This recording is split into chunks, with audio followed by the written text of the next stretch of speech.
Welcome, Pewter Report readers, viewers, and listeners to a brand new edition of the Pewter Report podcast, energized by Celsius, the official energy drink of PewterReport.com. Want to thank all the Pewter people and the fans of PewterReport.com that are watching this evening's show. It is a Thursday, and of course, the Pewter Report podcast is energized by Celsius.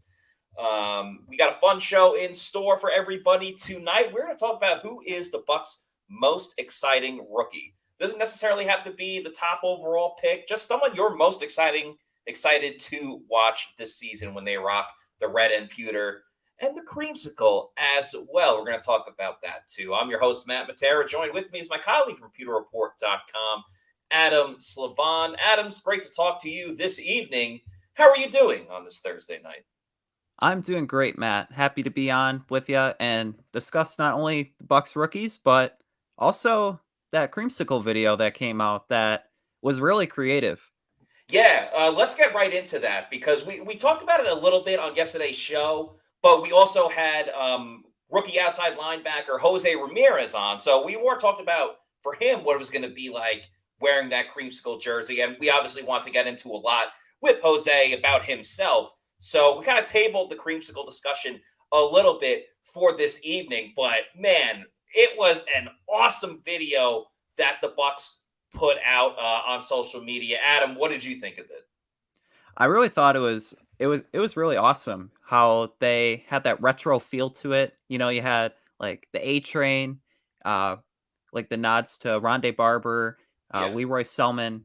It was just really well done, and like this graphic here, it the uniform looks awesome, and how they did it with like a different fabric and seeing like the modern players modeling it, Chris Godwin there, Antoine Winfield, Mike Evans, and of course Levante David. It's just gonna be really interesting to see the uniforms on display. And I saw this graphic going around on Twitter today about maybe the field being creamsicle colored, like in the end zones. I think that would be really awesome as well. Yeah, I saw that as well. Like it was a kind of like an aerial shot of the whole stadium and how it could look. And yeah, I agree. I would love if they did something like that. And I think they actually might have because before I was working at pewterreport.com, I had a couple separate jobs, but one of them when I was just trying to get more, work in the sports field, is I worked on game days for the Bucs, and I'd be part of a crew that would help put up the bunting around the stadium. And, it was the typical like red and pewter and the Bucs logo and stuff like that. But you put that up on the day of the game, you take it down after the game as well. So I have a really good feeling that when they play that creamsicle game against the Lions, I believe that's in week 6. So it's early-ish October. I have a feeling they're going to have specific creamsicle bunting around the entire stadium, which will be really awesome to see. But yeah, to get back to the video itself, there are so many things to love about it. Like you said, the jerseys look great. The 70s feel like paying homage to Leroy Selman, of course, in general, put the Bucs on the map essentially with Yeah. those creamsicle jerseys. I love like all the photos that you had. You can check it out on our Instagram as well, or the Buccaneers Instagram.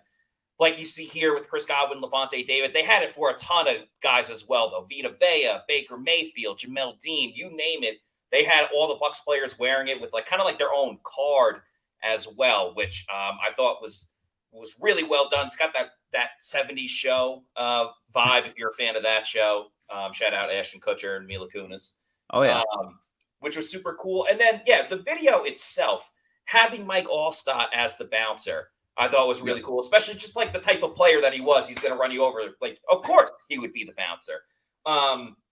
Rondé as the bartender, really cool. Derek Brooks, the guy at the bar. And I thought it was so interesting that he gave the bag to Mike Evans first, because one of the things we've talked about this summer is Mike Evans getting an extension, getting a new contract. Ooh, So Mike Evans getting the bag. Was it subliminal there with maybe. giving it to Mike? And Burr Kreischer, who is a great comedian, hilarious. He has that movie, The Machine. He is a Tampa native. He grew up in Tampa, Florida. I believe went to Jesuit high school, if I'm not mistaken. So having a cameo from him, one of the most famous comedians on the planet, awesome little cameo there. And just, yeah, what do you call it? The I don't want to say old out of disrespect, but the veterans, the alumni of the Bucs giving nod to the new and current Buccaneers, I thought was super awesome. Yeah. Especially because like Rondé Barber was teammates with Levante David, for briefly, but for a little bit. So just overall well done. Huge, huge kudos to the Buccaneers, the whole staff, really. I think they shot it out in St. Pete, but it was all camera people that work for the Bucs day in and day out that we see at the building. So truly, truly thought it was a just job well done from start to finish. Yeah, and I just want to add, you mentioned Bert Kreischer. The big question will be week 6. I know he does a lot of his stand-up shirtless. Will he actually be rocking the creamsicle uniform? Yeah, that's a great question. So he's like so busy and he does a billion different things. I don't know if he's still on tour. I don't know if he's going to have time off. I'm pretty sure his parents still live in Tampa, which is cool. So like, he's going to go there and visit them throughout the year or eventually. But I know he lives in California full time. So, Yeah. would it be a thing? Would he like fly back? I don't know what his schedule is. He does tour a lot. He does a lot of different like podcasts and things like that. But I think it would be great if they brought him back for that game specifically. It's just another shout out. Richard asked here, how do we feel about the jerseys? Adam, how do you feel about them? I think they look even better than anticipated, and seeing them in October, like under the sun, I think just going to add a whole nother dynamic. I know there's a video that came out today with Jamel Dean Yeah. rocking them, and you kind of see with the lighting just how bright and eccentric they are. So I really like the jerseys. I think this retro uniform probably one of the best in the NFL, and I would be curious to see now the Lions also brought into the picture a new alternate uniform Yes. with that lion on the helmet that looks a little funky. I wonder if they're going to rock those uniforms in week 6 as well. I would prefer if they did. I like doing a little throwback versus throwback, or in this case, alternate versus alternate, because there are times when the NFL will do like the home team wears the throwback jersey, but the road team just wears their like regular jersey. And it just kind of looks weird sometimes, Yeah. depending on like who the opponent is. And granted, if it's like the Steelers Bumblebee one, or the Packers had some really disgusting ones back in the day, and the Jets had some as well with the New York Titans. Sometimes when you get those egregious jerseys and you go against like a team wearing a regular jersey, it's kind of odd. But yeah, I'm with you. I would love to see. I would love to see an alternate versus alternate type of situation with when the Bucs wear the creamsicles and play against the Lions. One last thing on the creamsicle as well, because I saw someone say no Devin White in the video. That's true, but you can only take so many guys. Like you could have made a case for Tristan Wirfs to be there. You could have made a case for Vita Vea. So I understand what you're getting at, Christopher. But there are a number of guys you could have chosen from. Devin was part of the video that the Bucs posted a little while ago today, where they asked Baker Mayfield, Rashaad White, Devin, and Vita Vea in their creamsicle jerseys to draw the Bucco Bruce. Devin was a part of that. If you guys didn't see it, I would definitely check it out. Just a fun little video. Baker Mayfield can draw, man. He's an artist. And Devin White's was, I kind of mentioned it, he looked like a snowman. Yeah. And that'd probably be how I would draw it. But Baker Mayfield did a great job. Yeah, Baker's was definitely the best. If I was going to rank it, I would say, and I'm a terrible artist, like mine would be similar to Devin White's essentially. But if I were going to rank it, Baker's was the best. I would put Rashaad White second, Vita third, and then Devin fourth. How would you rank it? I would say about the same. Vita and Rashaad were close, but I'd give Rashaad the slight nod. It was funny when Vita, he turned around, looked at the logo, and then he's like, all right, I got this. Let me draw it. St. John's Real Estate with TGHT says, shout out to Sarah Walsh for sporting the creamsicle jersey and bringing Mike Evans up for her underrated offensive player segment this morning. That's right. I did see that. Bucs did a cool thing with sending a couple of news publications the creamsicle jersey. So you see it on WFLA, WDAE, a couple other publications, and obviously Good Morning Football as well. And Sarah Walsh has been at a lot of Bucs practices throughout the last couple of seasons. So that was great to see. Great to see Mike Evans get some public acknowledgement, of course, because he doesn't always get that. Richard says they look better than the original creamsicle. I think that's just kind of like with advanced technology, but Yeah. that's just me. But speaking of older Bucks, I mean, there's some guys that are on this team. We're going to talk about the Bucks rookie class of this year of 2023, the most exciting Bucks players. But Adam had an article today that I think kind of goes hand in hand with what we're talking about this evening, because hopefully with this year's draft class, a couple of these players will end up on this list that Adam came up with, which was the top 10 draft steals for the Bucks over the last 10 years specifically. I believe ESPN had an article. Adam, why don't you set up the picture for us? Yeah, so late in June, ESPN came out with an article ranking the top 50 biggest draft steals in the NFL from 2013 to 2022, so the past decade. And their rules in that ranking were no first round picks, no undrafted free agents, Yeah. and just kind of going over it, I thought it'd be a fun exercise to look at the Bucks and see what players that they've gotten maybe on day 2, day 3 of the draft that Yeah. they really got some value out of. And kind of going through it, I thought the biggest omission from ESPN's list was Chris Godwin, drafted number 80, 82, 84 in the 3rd round. Yeah. And him Right not there. being on yeah, I thought he was one of the biggest value picks. Like in wide receivers, you often find him in rounds 2 and 3, but getting Chris Godwin, the second best receiver in team history, I believe, right behind Mike Evans, he has a long way to go. He's only 27. You can honestly see him being successful another 5 to 7 years. And continuing further down the list, you had guys like Ali Marpet, Alex Kappa, some maybe unheralded small school offensive linemen. And then defensively, you have Jamel Dean, Carlton Davis, just being able to find defensive backs. I think that was crucial in the team's Super Bowl run in 2020, was finding these kind of guys that are draft steals. Yeah, and I think one of the biggest things, and I'm fully in agreement with you. I mean, Chris Godwin has to be number one from where he was ranked and what he means to this Bucs team, what he's done for them. You know, to pick him 84th overall back in 2017, without question, a steal. I mean, just the expectations. Grizz also said Ryan Jensen should have been on that list. He did, of course, get drafted by the Baltimore Ravens, but nonetheless, yeah, I mean, an absolute steal.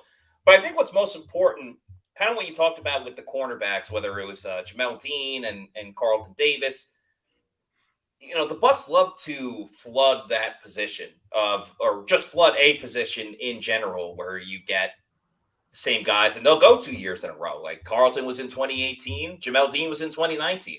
So just because they drafted 2 corners that year with Carlton as well, with MJ Stewart on the team.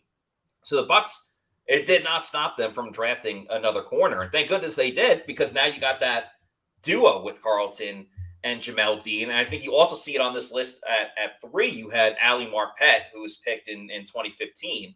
And then in that same exact draft, a couple picks before that, later on this list, you have Donovan Smith. So once again, the Bucs doubling up at the offensive line, a position obviously that's super important in this league.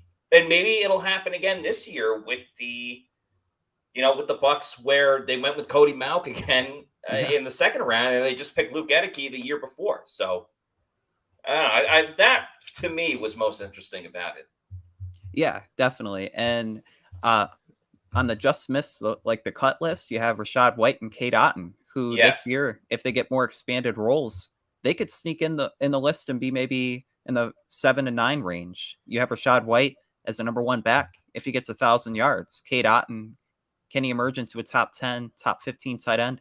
And then you have like Luke Gedeke, Logan Hall, Cody Mauch, and even maybe some more exciting rookies. Yeah, so overall I like your list. I mean, where was it? Richard asking about or mentioning Winfield has a strong case. Winfield's already second on that list for what he means. And clearly the Bucs hold him in high regard. He was in the creamsicle video.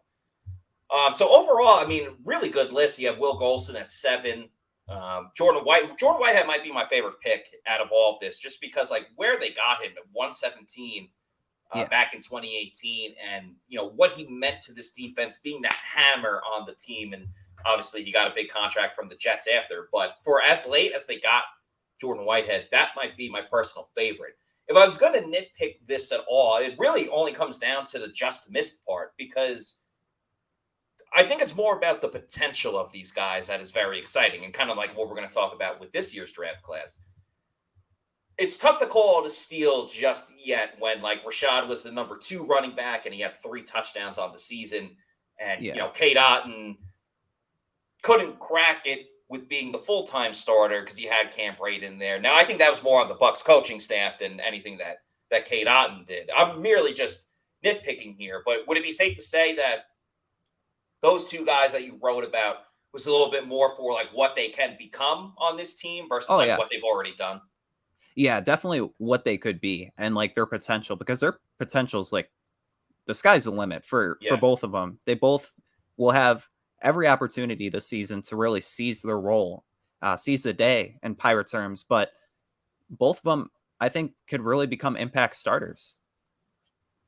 Especially Cade Otton. Now he's going to have, again, flooding the position. He's going to have another new guy in the room with Payne Durham. We'll talk about him in a little bit. But like Rashaad White is starting to become the worst kept secret for not just the Bucs, but fans of fantasy football around the league. Everyone wants Rashaad White. Everyone thinks he's going to be a huge factor in this offense. He might be the most exciting guy of this year's draft class.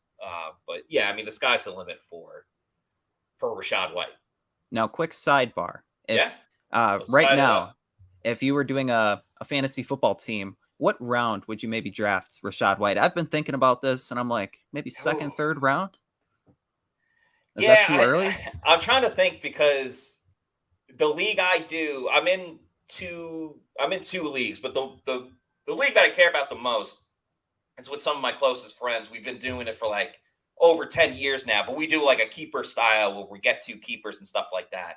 And there's different rules into that, but I know fans won't care, so I won't go into specifics. But Breece Hall is going to be one of my keepers that I'm sticking with this year. So it's like, okay, if I already got Breece Hall in the hopper, like I can wait a little bit longer for Rashaad White. But that's a great question. I'm going to have to ask a couple of the fantasy football experts in there, because a lot of it is on potential for Rashaad White. And some of this matters, like where does Dalvin Cook go? Does Ezekiel Elliott get signed? What if Sean Tucker becomes a thing for the Buccaneers? Do you value Rashaad White versus like the 3rd best wide receiver on the board or whatever? I think Rashaad last year, I want to say went like 9th or 10th round, but obviously you had Leonard Fournette. I think, because running back is still kind of the golden goose of this would be a great question for Stephen Che, huge Bucs fan, works for Barstool Sports. Stephen Che will probably have a really good answer to this. I want to say right now, borderline late 2nd round. I think 3rd round, and if he's available in the 4th, just get him instantly. Yeah. What's kind of ironic is, like, in fantasy football, the running back is really valued, but around the NFL, you see running backs not getting paid. I know. It's funny. I was talking about this recently, where I legitimately feel bad for running backs across the league, but I understand why they don't get paid, and I kind of don't think they should get paid, because you see what the Chiefs did. Like, they drafted Clyde Edwards-Helaire early, but it was Pacheco, who I believe was a 7th round pick. That was like the top guy when they were going to the Super Bowl. So I really feel bad for the running backs, because they do deserve to get paid, but it makes no sense from a business standpoint for any team to really pay their star running backs. Like even Saquon Barkley, top pick, what was he, 2nd or 3rd? I think he was 2nd by the Giants. Yeah, 2nd, when he was drafted. One after Baker Mayfield, new Bucs quarterback. Giants didn't make the playoffs with Saquon until this season, or last season. And yes, they won a game, but like, are you going to give them the bag just to be the 3rd best team in the NFC East? I don't necessarily know. What about Derrick Henry? How many Super Bowls have the Titans been to during his time? None. Ezekiel Elliott. How many NFC Championship games did the Cowboys get to in the tenure of Ezekiel Elliott? These are all great points. And even like with running backs, there's like 3 on every team that could really be a starter. I feel like there's just so much quantity that you don't really have to pay for the quality of running backs. And then you also look at the track record. After like age 25, a lot of them decline. A lot of them just maybe have 1-year wonder seasons. And you have to wonder, like a guy like Derrick Henry, how many more seasons can he literally carry the Titans on offense? Yeah, it is very much running back by committee. It is important to have those, solid backups though, because right now, if Rashaad White did get injured, and obviously we all like Sean Tucker, but he hasn't even practiced yet. Unfortunately, obviously it's a very serious injury that we care about, but he hasn't practiced yet. If Rashaad goes down, you got Keyshawn Vaughn as your next guy, or Chase Edmonds. We'll see who wins that battle. I don't know if I love that depth that the Bucs specifically have at running back. Yeah, I would say so. Beyond Chase Edmonds and Keyshawn Vaughn, you really need to see a guy like Sean Tucker, or even to a lesser extent, maybe Ronnie Brown. I know JC's a big fan of him. There's a lot to like there. And he had a great mini camp, great OTAs, but there's not a lot of proven depth. I mean, Keyshawn Vaughn, he's had every opportunity to become the number 2 running back, but he just kind of let that role slip. Let guys like Ronald Jones and Leonard Fournette overtake him. So beyond Rashaad White, of course, a breakout season is very much in the cards for him if he can hit his ceiling. But Chase Edmonds doesn't really inspire. Keyshawn Vaughn, there's just not a lot to like there beyond White. Absolutely. And in fairness to Keyshawn Vaughn, he did win a playoff game as the starting running back for the Bucs when Tampa Bay defeated the Philadelphia Eagles back in 2021. Chris says, if Daniel Jones got paid, that's tough not to pay Barkley. I'm with you. And it's crazy, too. Like, everything you said, Adam, is spot on about the value in fantasy versus what running backs get paid in reality. And then at the same time, you had 2 running backs get drafted in the first round this year. Obviously, one of them was very expected with Jahmyr Gibbs, though, at 12. Jahmyr Gibbs, absolutely bizarre. We'll see Jahmyr Gibbs in the creamsicle game, obviously, when the Bucs play against the Lions. But, it is pretty crazy. Joel also says, man, but when he does practice, I'm Tucker all the way. That kid is special. Yeah, Sean Tucker does have a fair amount of hype behind him. I really hope that he can get healthy soon enough. Obviously, don't rush to get back. But, man, if he can get healthy, that could be an all-time steal for the Tampa Bay Buccaneers, which is our topic for today. We'll get into that right after we talk about our favorite energy drink, which, of course, is Celsius Energy Drink, the official sponsor of PewterReport.com and the Pewter Report podcast. There are so many different flavors to enjoy. Jose Ramirez, who was on the show yesterday, Bucs outside linebacker, absolutely loves Celsius energy drinks. He was hyping it up. His personal favorite is the Tropical Vibe right there. One of the newest flavors, of course, is the Oasis Vibe too. So many great different flavors. I had a sparkling orange pomegranate a little bit before and have a little bit left, so I'm going to finish that up too. If you want to know where to get a Celsius energy drink, go to the store locator on their website and type in your address. It'll let you know the closest location to go pick up a can, whether it's your local Walmart, Target, convenience store, or your bodega. And then if you want to get it in bulk, which I would recommend, because there's so many different flavors and varieties of spice of life, get it in bulk over at Amazon. Go there, click on the subscribe and save, and have it sent to your residence every week, month, quarterly, yearly, whenever you want it. Just make sure you're drinking Celsius energy drinks, the official sponsor of the Pewter Report podcast. Okay, Adam, we're going to talk about this Bucs rookie class, the most exciting rookie, or the rookie that you are most excited to see. Start us off, my man. Who are you interested in watching in red, pewter, white, and creamsicle this year?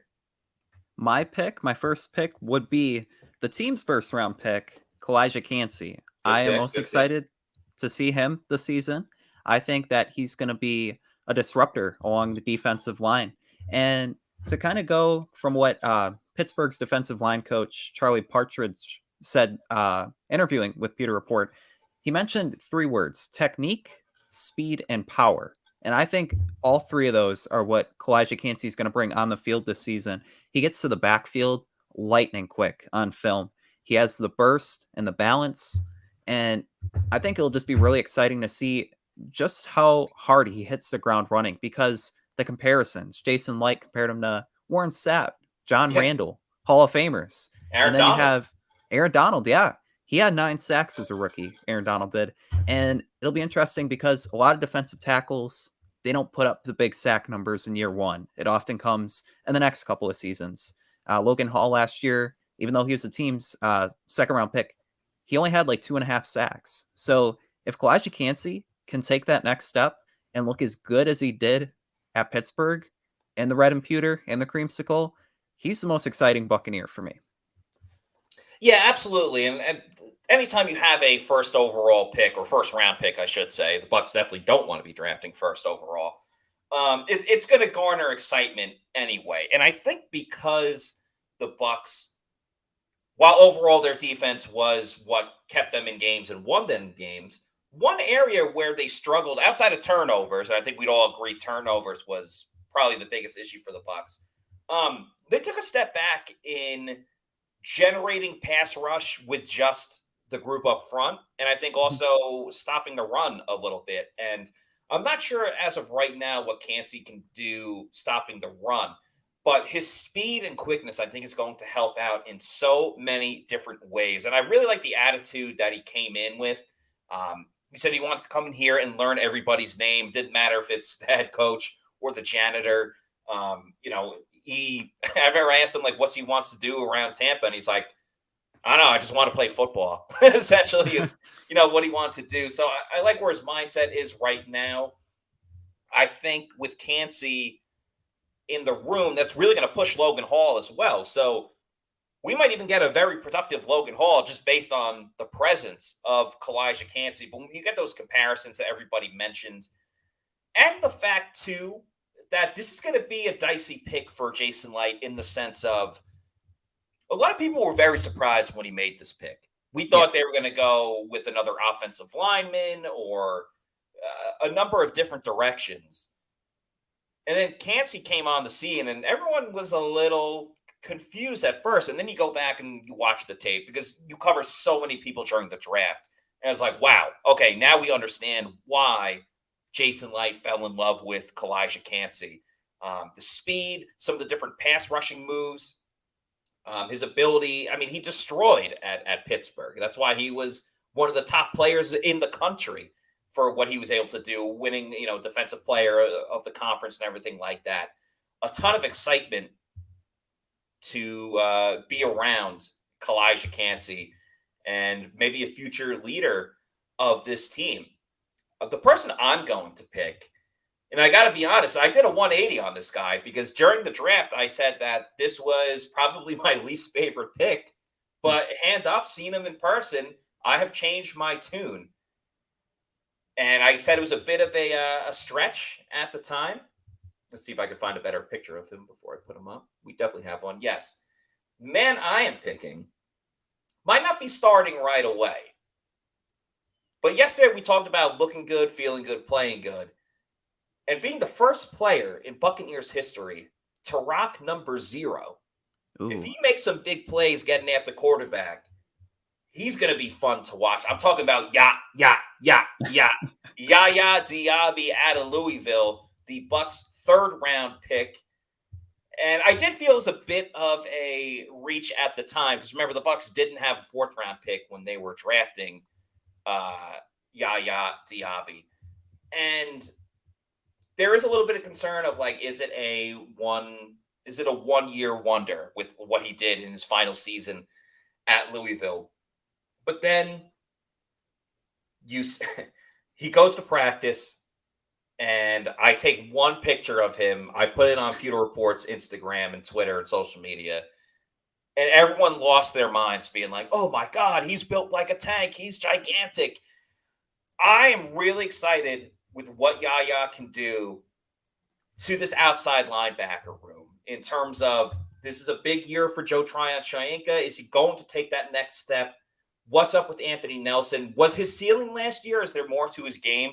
And then Shaq Barrett, we've talked about a lot, obviously coming back from personal turmoil with the death of his daughter, unfortunately, and the torn Achilles, rehabbing from that. There's going to be an opportunity for Yaya Diaby to make an impact on this team. And he could, if he starts doing it right away, in training camp and the preseason, and we'll see when Shaq comes back. But this is a great opportunity for Yaya to make a mark on this team very early. He'll probably play special teams as well. But if Joe Tryon or Anthony Nelson isn't getting it done, there's no reason why Yaya can't become either, a third down edge rusher or a guy that gets significant minutes. Yeah, I definitely agree with that. And I don't think it's unreasonable to think by midseason that Yaya Diaby could be the third edge rusher for the Bucs behind maybe Shaq Barrett and Joe Tryon, maybe surpassing Anthony Nelson if he has a strong preseason. But with Yaya Diaby, it's funny. He reminds me of like Joe Tryon, but AJ Dillon with the Packers and like just his quads. Yeah, the running he's back? huge. Yeah. Yeah, he has the quads that gigantic. could rival him. And he just looks so physical. I think he ran a 4.51 during the NFL Combine. You just see the speed, the power, the fluid movement, and then like just his bend and like his ability to get low off the edge and like get around offensive tackles. Opposing quarterbacks, they might have nightmares seeing him come off the edge, and it'll be exciting to see him. And then also, it'll be exciting just to see his smile. When you look at him up close, he's always smiling. He's always happy, excited. And I think that energy will rub off on maybe some of the other pass rushers. Yeah, and part of the reason why I think Yaya is here is because he has a little bit of a different attitude. I saw one person in the comment made the comparison to JPP, and someone else disagreed. I think the attitude-wise, you might get a little bit of JPP. Like, this is a guy that's had to work for everything. Like, he was working in college at like an airport or something like that. Not everything was given to him right away. Like, Yaya had to go through a couple of different hoops in order to get to where he is today. So I think with the weakness of the outside linebacker outside of Shaq Barrett is compelling for what Yaya may potentially become. And that's why he could be a steal and get on your list if you do this another time with maybe you'll do an updated list if everyone just dominates this year in this year's draft class. Might have to make some changes, but I kind of like this draft style that we've done. Who would be your next pick? My next pick, second on my list, was Cody Mauch. The excitement for not only what he brings on the field, but just his personality. Had him on the show earlier this offseason. Just a really fun guy. Besides his play at right guard, seeing maybe the first down celebrations, his smile, pushing running backs forward after the play, playing until the whistle. I think all those little things make him more and more exciting. And then also just being lean and athletic. I think there isn't really too many concerns about him moving from tackle to guard as there maybe were with Luke Gedeke, because Mauch is more versatile and he kind of played all over, like during the Senior Bowl. He even lined up at center. There's just a lot to like with Cody Mauch, and definitely could see him being another Ali Marpet, Alex Kappa, being a small school guy, but putting up big solid production. Yeah, the cool thing about Cody Mauch is, with the exception of Calijah Kancey, he has the most direct lane to starting for the Bucs this year. So he clearly has the biggest impact. And I think that's a little bit of a different of most excited to watch versus biggest impact. Though I'm still very excited to watch Cody Mauch as well. And I think with the pick of Cody and the things we like about him, what his personality, the celebrations that you just talked about, the fact that he's a great run blocker, and he's still got some work to do as a pass blocker, but so does every single rookie at every single position with what they want to get better at. But I think with the pick of Cody Mauch, this is a great opportunity to fix the issues that they had with Luke Gedeke in two ways. One, they're literally moving Luke Gedeke to offensive tackle, who was also on the show a couple of weeks ago. So you can kind of kill two birds with one stone. You fix last year's draft pick by still getting value out of Luke Gedeke as a starter on this team. And it's kind of like what you said with Kappa and with Ali Marpet and Donovan Smith, or also separately with Jamel Dean and Carlton Davis, where you picked one last year, you picked one this year, and they're your dynamic duo, in this case, on the right side of the offensive line. So there's a lot to be excited about with Cody Mauch, his overall skill set, his attitude. I think we also have to remember, and this would have helped Luke out a lot last year, it still can help out this year. But Ryan Jensen coming back is a huge factor for these young guys. And because like Tristan Wirfs can be a mentor all he wanted to last year, and he's going to be an even better mentor this time. But he's still an offensive tackle now talking to interior offensive linemen. Ryan Jensen's going to be able to give some pointers, this, and that to Cody Mauch that maybe Tristan wouldn't have been able to because of the differences between offensive tackle and offensive guard. I get it. It's still an offensive lineman, but there are little nuances there, as Brad Izien likes to say. And now Tristan is like best buddies with Luke Edeke, who's now playing offensive tackle. So he can really help out with Gedeke and Ryan Jensen, the red hair gang. Obviously, everyone's excited about that. This could be a huge stepping stone for Cody Mauch with Ryan Jensen back. We do have a super chat from Tristan Vorbeck. Thank you for the $4.99 super chat, Tristan. They say a little off topic. That's quite all right. You super chat us, we'll answer whatever you want. A little off topic. Can we have 3 Pro Bowl linemen this year, do you think, with Wirfs, Jensen, and maybe Mauch steps up and owns his role? Wow. 3 offensive linemen Pro Bowlers. And a rookie in there. Yeah, I'm going to say no. Only because I think Tristan is pretty much a lock to make the Pro Bowl for the Bucs.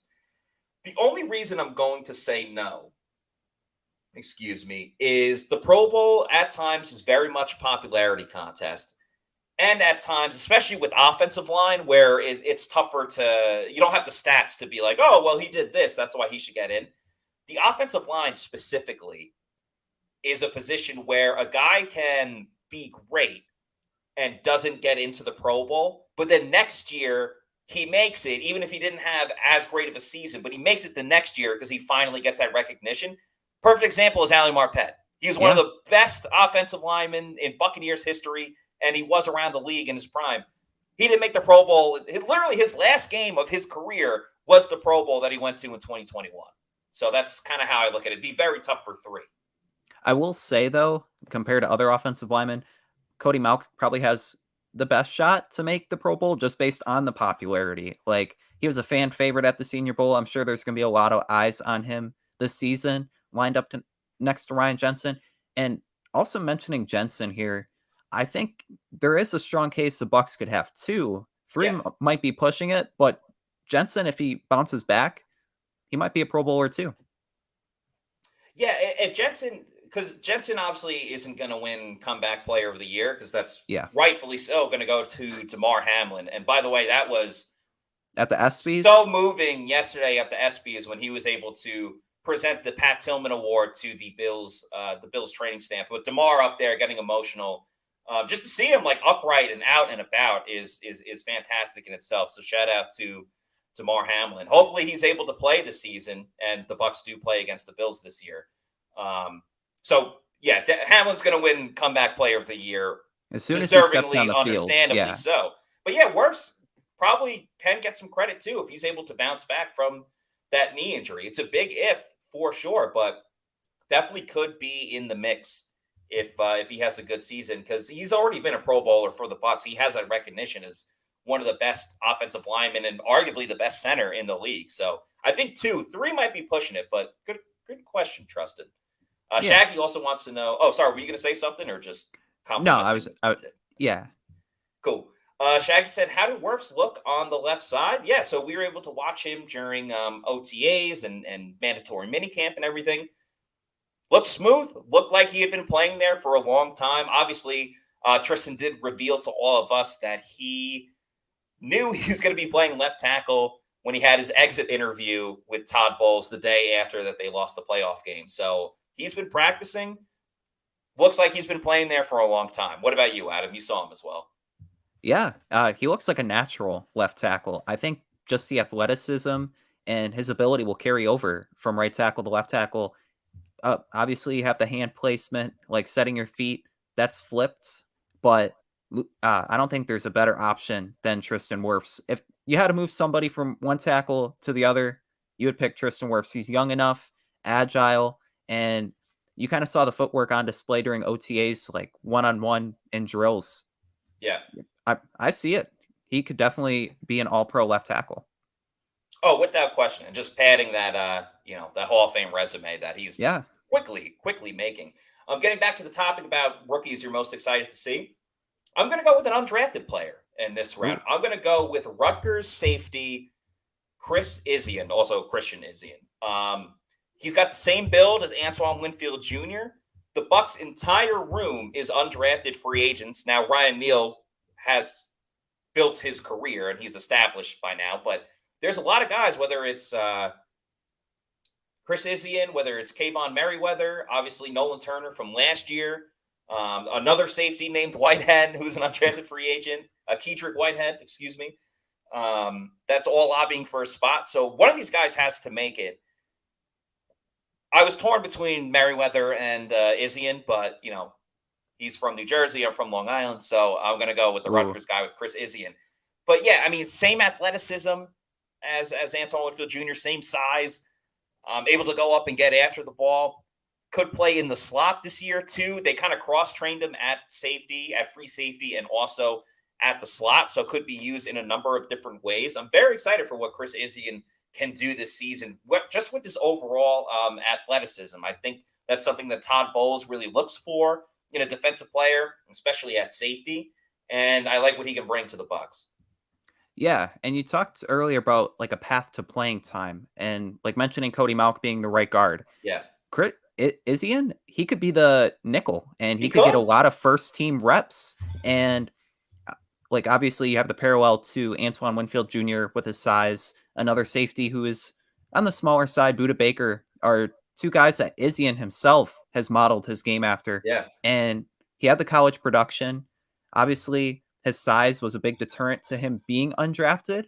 But Rick Spielman of CBS Sports, he was at a day of minicamp, and he saw Izien make an interception in the red zone and getting a lot of first team reps. And he said, I think with his co-host, if Izien was 6'2", he would have been like a top 50, top 100 player.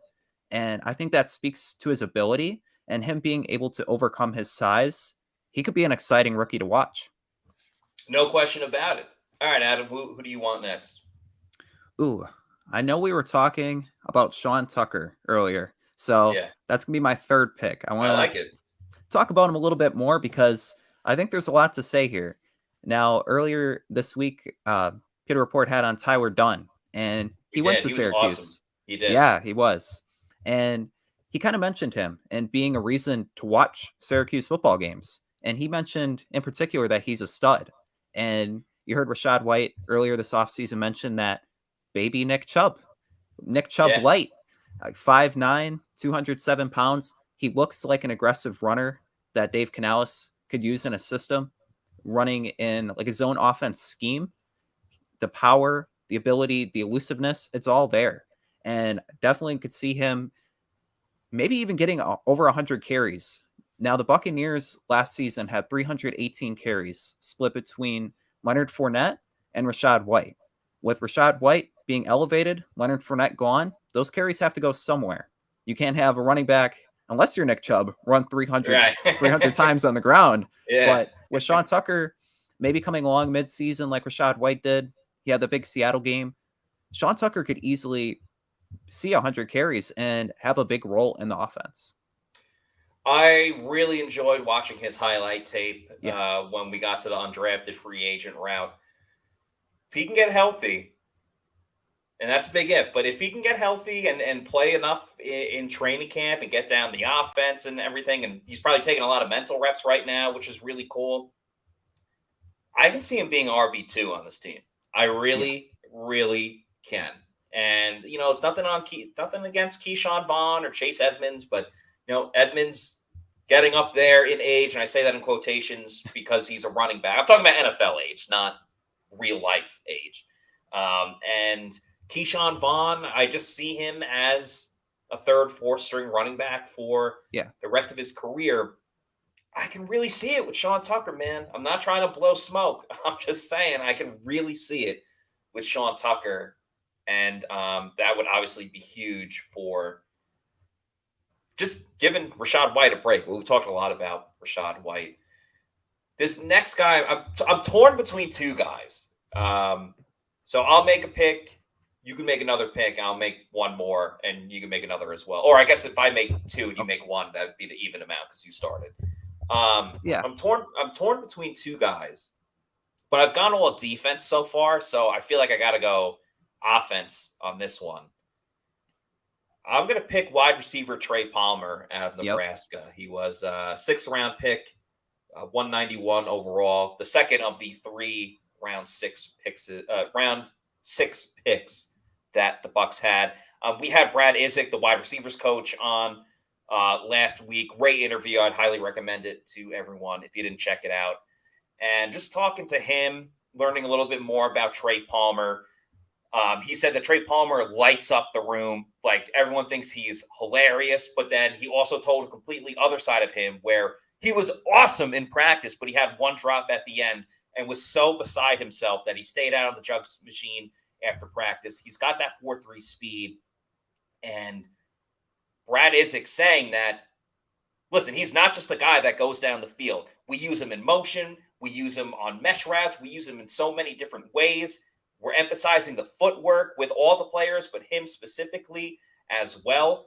I think with the uncertainty of Russell Gage and just the overall speed, and not just speed doing a go route down the field, which we've seen that in other iterations of the Bucs offense, Trey Palmer to be able to do different things and be a little successful in the red zone and other ways that he's really just been exciting for the Bucs so far. I think in this Dave Canales specific type of offense, even if he is the 4th receiver or even the 5th receiver, they're going to draw some things up for him, whether it's a jet sweep, whatever it may be. And they're having all the receivers run jet sweeps. Mike Evans ran a jet sweep and was like, what the heck is going on?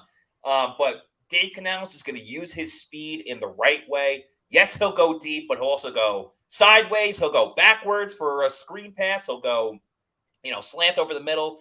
Doesn't matter. Mesh routes, hitch routes. They're doing 1,000 of them. It's the Tom Moore approach. Tom Moore's been instilling. Brad Izien told us.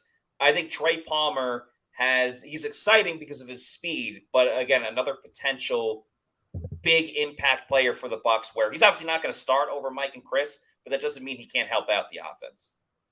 Yeah, and I think what excites me most about Trey Palmer is the fact that the Bucs, they got a dog. He said it himself during his draft press conference. That's right. And what also excites me, little side note, is him versus Jamel Dean. Now, there's some talk about who's the fastest Buccaneer. Jamel Dean said he can't really see the guys when they're behind him, but Trey Palmer with the 4.3 speed, he's going to be lined up, as you mentioned, all over across the field in different packages in different ways. And I'm really intrigued. I know it was late in the season, meaningless game against the Falcons, but the way they used Devin Tompkins and kind of using him on like little end arounds, like screens and up the middle, definitely could see that being the flavor of the offense with Tompkins, and then a taller version and Trey Palmer. And Palmer, he's no slouch. And frankly, I question how he lasted until the 6th round, because he was a 5-star prospect. And the only reason he didn't play at LSU was the guys in front of him were only Justin Jefferson, Jamar Chase. Not a big deal. They were out there doing the gritty. But Trey Palmer definitely could have a role in this offense. I know there's a comment here from JB. Do you see him? If he overtakes Russell Gage as the 3rd wide receiver, that's definitely a realm of possibility. Kind of similar to Yaya Diaby. I think by midseason, when these guys get more seasoned and get more reps, Trey Palmer could have a vital role in the offense and kind of changing it up, because you have Mike Evans and Chris Godwin. Those are established guys. You know what they bring. But Trey Palmer, he can bring a bit of everything. Yeah, I don't think Trey Palmer overtakes Russell Gage. Clearly not at the beginning of the season. And maybe not even later on. But because of the injuries to Russell last year and didn't have a great production. We'll see what's up with the production this year as well.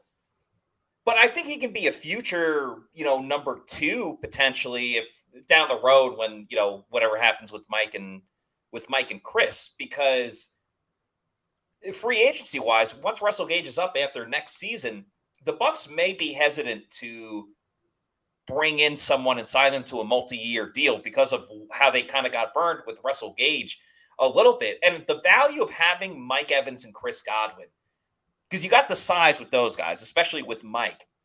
I think it allows these smaller but extremely quick guys in this offense specifically to really thrive with Trey Palmer and Devin Tompkins, because their athleticism and agility is off the charts. It's out of this world.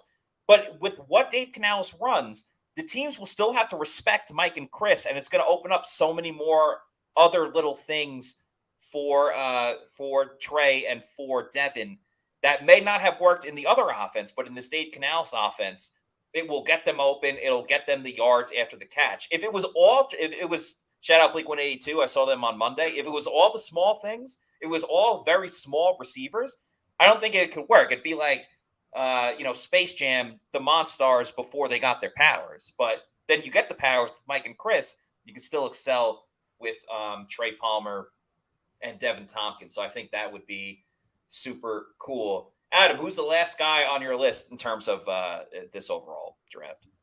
First off, I just want to say those are great references to Blink 182 and Space Jam. But my last guy on my list was SirVocea Dennis. Oh, I was going to take him. Damn it. Yep. Good pick, snagged him. But with SirVocea Dennis, what excites me is what could be down the road and kind of the trend of potential. I think there's a lot of potential with SirVocea Dennis.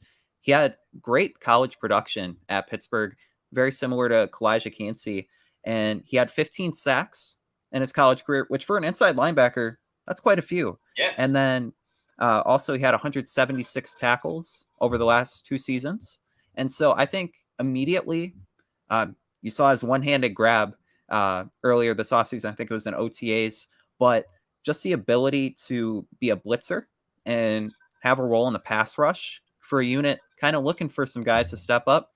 He might be a hidden gem in Todd Bowles' defense. He likes to get creative. There was a snap last season, Vita Vea. He was lined up a little bit backwards. Yeah. So SirVocea Dennis, he will see the field, and I think he has the intelligence, the instincts, the ability to recognize plays to really have an impact. And that's what excites me, because 2024, Levante David and or Devin White may not be Buccaneers. So SirVocea Dennis, if he can impress in his limited role, it could mean an expanded role down the line. Exactly. I think he's going to be great for the blitzing. He also comes from a military background, so he's going to be very disciplined, could have a future leadership role. We don't know what's going to be up with Devin after this season, and same with Levante, as you just said. And I think he's going to beat KJ Britt for inside linebacker 3.